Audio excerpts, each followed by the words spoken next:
Yes, indeed. We're going to do a video on startup items. What do you need? You got a camper, you bought it, got it out to the dealer. What do you need to go traveling? And there are some things you need. So I'm not gonna tell you you're gonna get everything at once or from the dealer. And in fact, don't go in the store at the dealer. Sorry, dealers. But it's going to be marked up much higher than anything you can buy at Walmart or online, and maybe Harbor Freight, different places. So we got about 25 items. So I'm going to go through these. These are absolute necessary, what you need to get. And number one on the list, while you're at the dealer, before you leave with that new camper, you're going to make sure you have these things. Putting on the old reading glasses.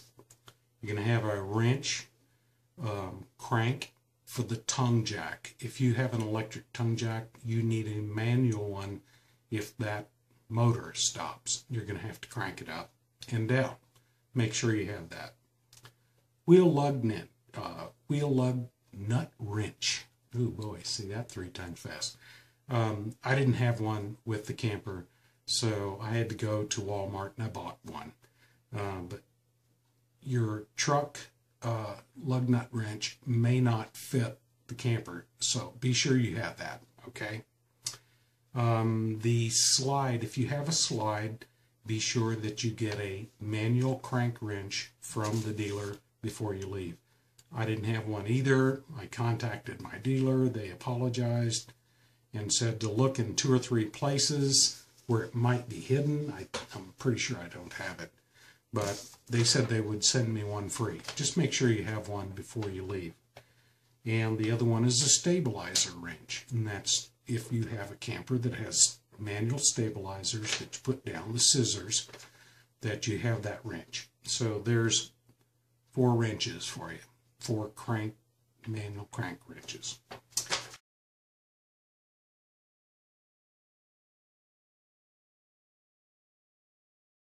Okay, so I'm going to be interjecting some pictures here as I go along. Sorry, I don't have music, haven't got that far yet. So I'm going to be sticking some pictures in here as we go. And number one, we're going to talk about sewer. The sewer hose. You might have one from the dealer. If not, be sure that you've got a standard sewer hose that hooks up to your drain, your black and gray water drain. Okay. Number 2 is it's called a sewer donut. I didn't know about this until I watched a episode on Loloho, Long Long Honeymoon, and they talked about back east there are some areas, some campgrounds that require this donut, and if not, probably go and buy one at a super inflated price, but I think it was like $4. So get a sewer donut. Number 2 is an extension, a sewer hose extension. It goes on to your black and gray. It's a good idea to have it, and the reason I say that is I didn't had to use it yet, but I've seen some campers that have the cotton picking black and gray drain in the middle of their unit. They never would have reached with a 10-foot Rhino sewer hose system to those dumps. So I feel a little bit better having that extension along with me. Still in the box. It's in there if I need it. Okay. A sewer hose extension, or a, what do we want to call it? It's like a support. It's an accordion. It expands out and gives you an angle down into the sewer. That is a must. You're going to end up with your hose going like this and then bending up and going down in, and you're going to be lifting it up and babying it, and you still may. There's places, I don't know why they didn't think about this in some campgrounds, that it just isn't a nice drain in. It just doesn't happen. Get that. Okay? So, and then some latex glove, electrical. Now, you're going to get probably, if you have a 30 amp trailer, you're going to get a 30 amp cord. If 50, you're going to have a 50. That's fine. But there's places that you can't always plug into a 30 amp outlet. And this has happened to me twice. One was at a place where all they had was, what was it? A 15 amp. I'll show that picture. That went from a 15 amp to a 30 amp so that I could plug into the trailer and have electric that night. A second place in the next item, number 6, is a 50 amp to 30 amp model. So all I had available at the post was a 50 amp, and that's it. So I had to have a 50 to a 30. It's called a dog bone. That adapter, so I went from 50 to 30 plugged in, and I was able to get power. Fortunately, my neighbor next door to me saw me scratching my head looking at it, and he loaned me one for the night. I said, thank you very much. Campers are very generous people. Okay, number 7, coax cable. Don't forget, if you have a cable outlet, to get one and take it with you. I think I bought mine at Walmart. We were on a trip. We had access to cable. I didn't have a cable, coax cable, so we couldn't watch it. Okay, very important, surge protector. You do want to protect your electric system, and so a surge protector is really well worth the money. Now, I know they're about 80 bucks and up. I happened to notice that at my storage unit, someone had posted a for sale for a 30 amp for a surge protector that met my needs, at least minimal needs. And I got it for 40 bucks, so I was thrilled. And so some of these things, by the way, you go to flea markets and check. You might have something at the campground or your storage unit where you're at. There's Craigslist. You might be able to find some of these things, because electric, when you get into it, they're not cheap. Number 9, we're going into the water system now. And the first thing I'm going to show you here is a water pressure regulator. Some RV campgrounds have them built in to the post, the water post already. The majority do not, and you don't want to blow your lines on a high water pressure system coming in. And we did find that in some campgrounds that we went to. The water pressure, the end of the hose where I plugged it into the camper was really expanded. It was moving out there, so I knew there was high pressure on the other end.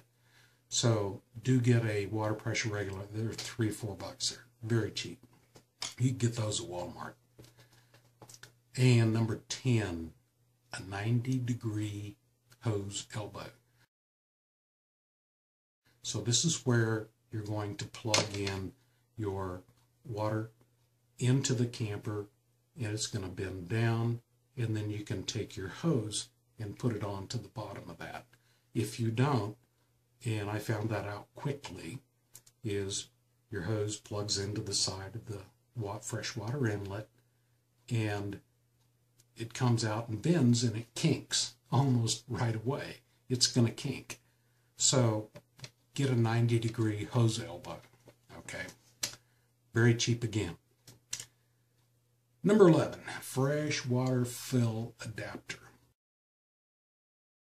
And what that is, you're going to have on the side of the camper a somewhere you can insert and fill up your freshwater tanks. And what I found trying to hook up a hose to that, it was just water everywhere. It was hard to hold. This freshwater fill adapter is very inexpensive. It has an on-off switch right at the nozzle. I can go over and hook that up to my hose, hook it to the freshwater system, turn on the water, let it blow any junk or anything that might be in there out, shut it off, and stick it right into the camper and fill it up. So definitely I would say that that's a must. Okay, number 12, a level. You need a level. If your camper does not come with a leveling system at all, so that you know when you're level, you can go to Harbor Freight and buy one of those, or even this one, I think is a picture of one I got free. We'll set that at the back of the camper where the refrigerator is located, because what I'm looking for mostly is to make sure my refrigerator is not at an angle, because the compressor in those things will, you could run it if you're at a bad angle. But back there, I know it's just behind my back wheels. If we level there, we're good to go. Yeah, no problem. Very inexpensive, so get a level. Number 13, speaking of levelers of some type. There's a multitude of things you can get out there on the market. I bought the Lynx Levelers while I was at Walmart. I think they were $38. I bought 2 sets actually, because we ran into some really angled camping spots, because we were a little bit more off the road than maybe some people do. But look at what you can get. Now, the positive on this is they're plastic. They can take an immense amount of weight. They're lightweight. And remember, camping in camper trailers is all about weight. You don't want to carry any more than you have to. Some people I've seen do go with heavier systems, but it's weight. These work perfect.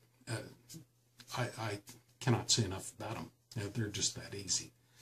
And I do carry a few 2x4s just in case I need to use those for stabilizers, because your stabilizer, your scissor jacks, when they come down, may be quite a ways off the ground, and you're going to need to raise those up. And for those, I do have some 4x4s cut in about 8-inch pieces that I use to stabilize. I might put one Lynx Leveler down and then put some 4x4s. I think I've got about 4 4x4s.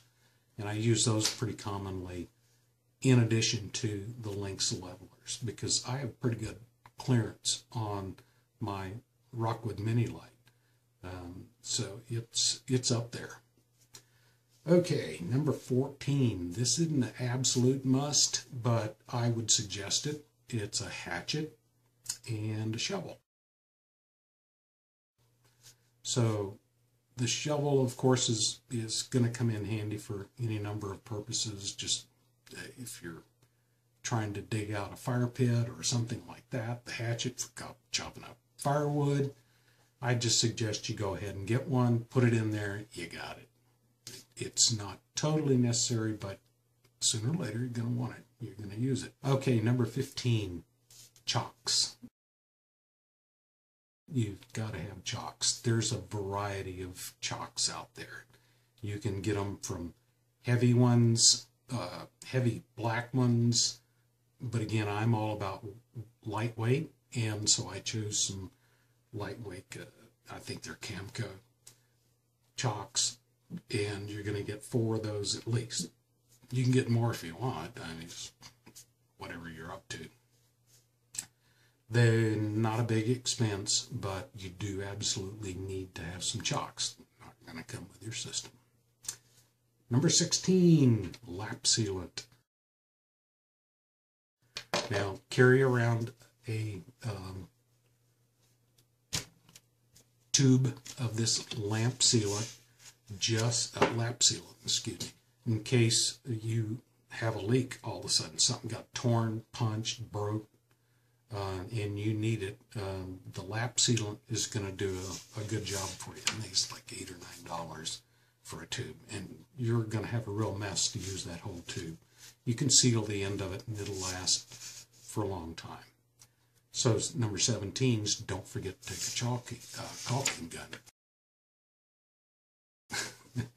You're going to need that, or you're in trouble. Okay, so those are totally cheap, totally cheap. All right, where are we at here? Let me look over here. Number 18, fuses. Go get some extra fuses. Look inside. 18, the next picture will be of the fuse box. Open up the front, look at your fuse box, see what type of fuses you have. You can get a bunch or just a few if you want to pick them out singly, but usually you can get a box that has different sizes.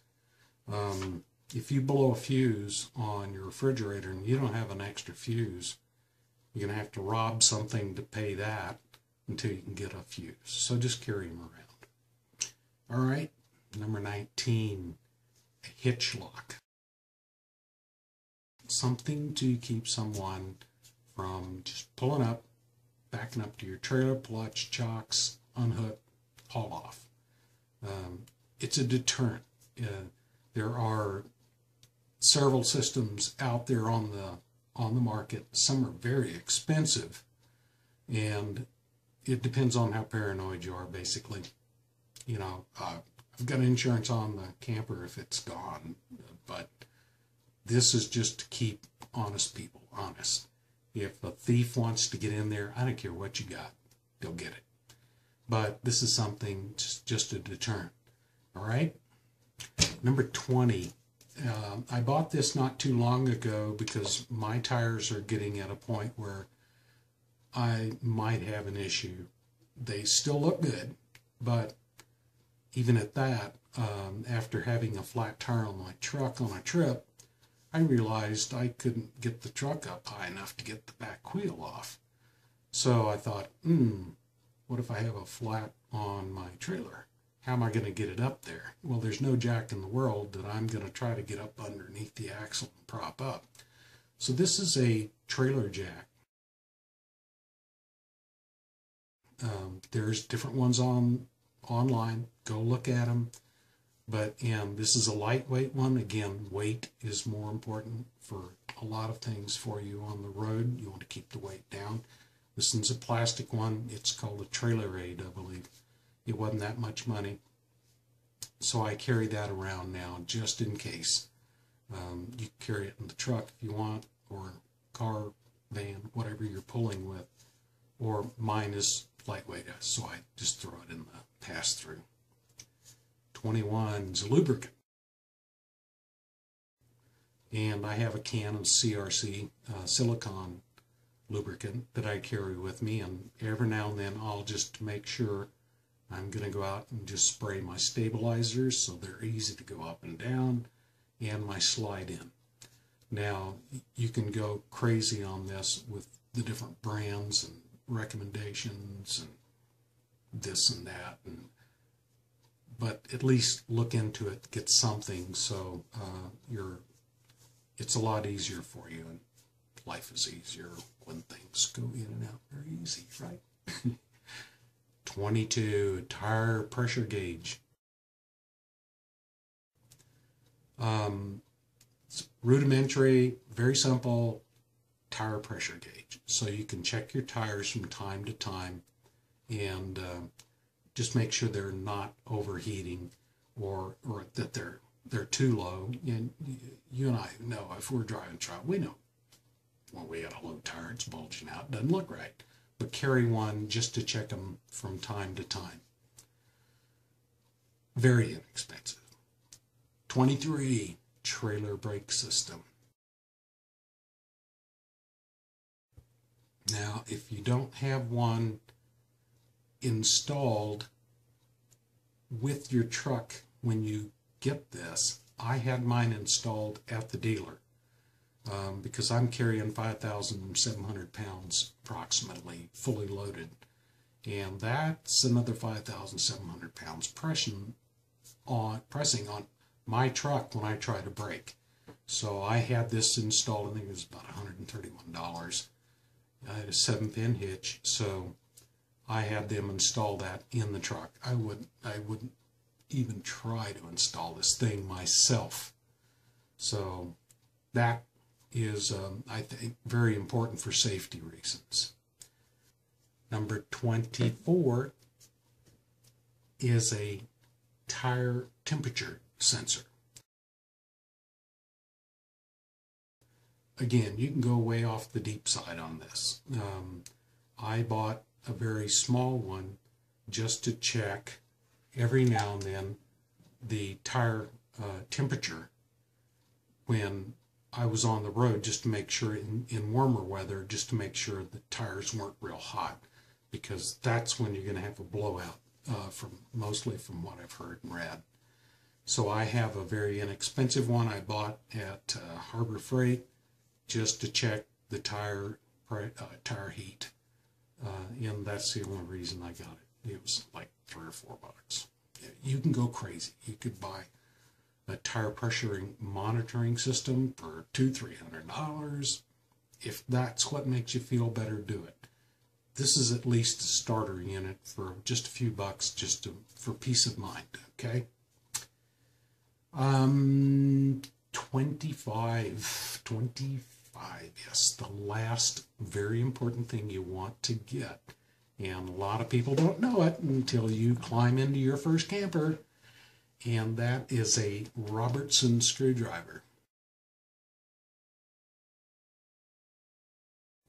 Now, Robertson screwdrivers have a different head than a Phillips or a flathead, and I didn't know that until I got in there. It's not a star head, it's like a square.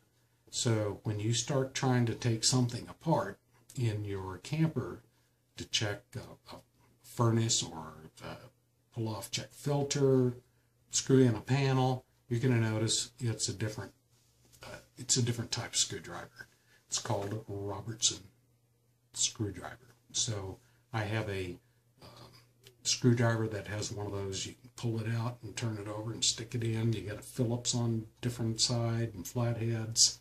But I also have one that has a Robertson, a number 2 and a number 4, I think it is.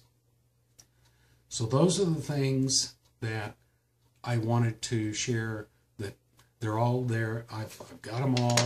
It's I have it in a video. If most of these you can see if you want. Just go to, I've got a video. If you look up what I carry in my pass-through storage camper, 2109S Rockwood Mini Lite, you'll see most of these items, so you get another picture of what I have. That is, you need those things, people. You just need them. Sooner or later, you're going to buy almost every one of them I told you about. So if you're going to start out fresh. It's not that heavy a load. Keep it light. Don't go in for really heavy, major stuff. Go easy on yourself. And I hope this helps out some. Thanks for watching, and hope I didn't butcher it too bad for you. Y'all have a great day.